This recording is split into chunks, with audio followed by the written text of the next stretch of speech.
Kembali ke dialog kita dalam upaya meningkatkan produksi migas antara resource, investment, dan teknologi. Nah, kita akan coba teliti ke ujung permasalahan daripada dialog kita nih. Pak Lulu, kalau kita tadi bicara mengenai resource, kita kembali lagi, Pak.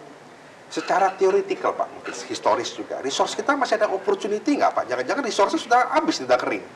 Begini ya, berdasarkan apa yang kita baca dari hasil-hasil yang ada sekarang ini ya, cekungan sedimen atau yang kita sebut sebagai basin kita sekarang ini yang ditemukan adalah 60 ya. Ini angka 60 itu sudah kira-kira 40 tahun yang lalu, dan saya ingat itu Pak Atik Suwardi yang menyampaikan itu, dan sampai sekarang angka basin 60 itu belum diubah ya.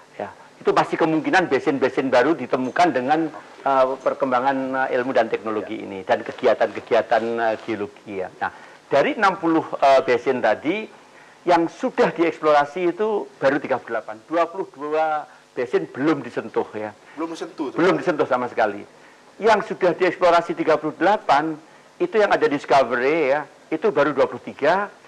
Yang tidak ada penemuan itu 15. Dari yang discovery 23 tadi ya, itu yang berproduksi baru 16, yang belum produksi 7. Yang belum produksi itu masih bisa dilakukan lagi kegiatan penambahan data-data yang dia nanti bisa menuju pada suatu discovery yang dengan cadangan yang lebih besar ya. Okay. Ya. Jadi menarik sekali Pak tadi mengatakan sebenarnya kalau lihat dari theoretical potensinya luar biasa besar. Luar biasa. Ya. Nah, kita juga tahu bahwa akhir-akhir ini ditemukan lapangan besar seperti Cepu. Ya. Padahal itu kan daerah-daerah yang kita tahu sumur-sumurnya dari zaman Belanda. Ya. Juga Pertamina menemukan malahan dekat Pak di Bekasi ya, Tambun, ketemu cadangan yang besar. Ya. Nah, kita ingin tahu dulu dari sisi teknologi Pak Joni. Kenapa? Apakah teknologinya dulu itu tidak mampu, sekarang mampu atau bagaimana itu? Ya. Jadi Pak Tito, dengan perkembangan waktu, maka penemuan hasil riset itu semakin banyak. Teknologi kita yang berbasis pada IT atau komputer itu sudah sangat maju dengan speed yang sangat cepat saat ini. Lalu kemudian teknologi yang berbasis mekanik, kita tahu seperti drilling, rig, dan yang lain-lain, itu sudah sangat maju. Kita sudah bisa ngebor dengan kedalaman air yang sangat dalam. Jadi saya melihat bahwa untuk teknologi itu tidak ada masalah. Bukan masalah, Pak ya? Bukan masalah. Gitu. Yang jadi masalah adalah yang tadi kita sampaikan. Terus kemudian hal yang kedua yang saya ingin sampaikan bahwa 22 basin yang belum dieksplor itu kan adanya di daerah-daerah frontier, di mana daerah-daerah frontier yang tidak ada infrastrukturnya atau minim infrastrukturnya, sehingga operation di daerah ini sangat mahal. Nah, untuk operation di daerah yang sangat mahal perlu investor yang betul-betul bermain di dunia perminyakan, Pak. Kredibel ya? Yang kredibel, betul. Sehingga semuanya itu bisa berjalan dengan baik. Oke, nah kalau tadi bicara mengenai potensi besar, teknologi no problem, bahkan opportunity-nya ada yang masih ada 22 ya. Pak Sukusen, dari sisi investor Pak, menarik nggak Pak? Kenapa nggak pergi yang ke-22 itu Pak? Apa yang masih kurang Pak? Mungkin ada yang diusulkan ke pemerintah? Begini Pak Tito, bahwa usaha migas ini kan teknologi tinggi, terus kemudian capital investment juga cukup tinggi juga, risiko juga cukup tinggi, keberhadapan risiko juga, terutama untuk daerah-daerah frontier. Bagi Pertamina atau mungkin para KKS yang lainnya juga, kita akan melakukan investasi untuk peningkatan produksi. Peningkatan produksi tanpa investasi tidak mungkin. Investasi cukup besar, terutama di upstream ini kan investasi cukup besar dengan risiko yang tinggi.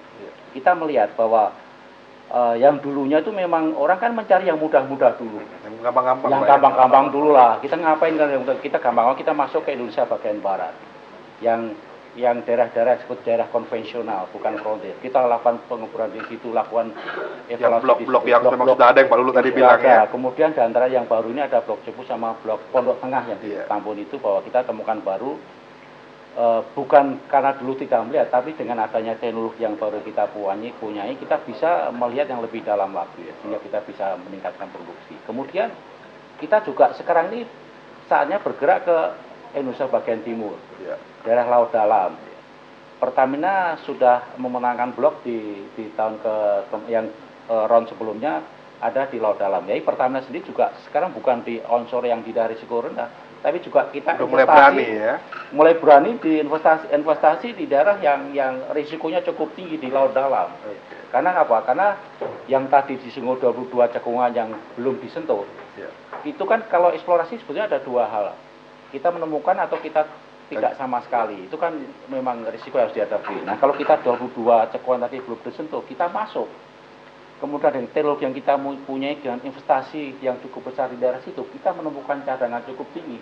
Dan itu bisa mengembalikan investasi yang kita tanamkan. Bagi perusahaan kan harus ada return dong, kita investasi mesti harus ada return. Tapi untuk eksplorasi, kita mendapatkan atau tidak sama sekali. Itu suatu Berhasil atau gagal sama berhasil sekali. atau gagal Tidak sama ada sekali. between itu nggak ada ya. Tidak ada. Orang eksplorasi itu berhasil atau tidak, gitu aja. Nah, ini menarik nih. Pak Luhut, dari sisi pemerintah, Bapak melihat 22 yang belum tersentuh. Mungkin ada target obsesi, Pak.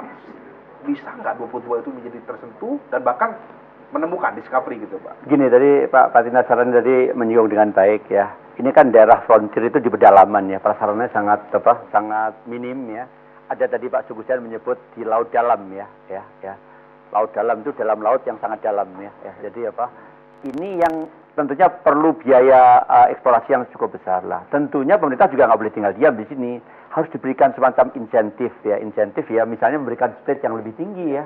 Kami pernah menyampaikan untuk daerah-daerah yang baru yang belum pernah dieksplorasi ya, basin-basin baru itu ya, saya kira yang belum pernah dieksplorasi, kita bisa tawarkan speed yang cukup mereka supaya lebih tertarik. Dan tolong diingat Mas Tito ya, Norwegia itu dulu tidak punya minyak ya, baru tahun 1970-an mereka tuh mengandalkan yang di laut dalam ya. Teknologi mereka cukup canggih ya.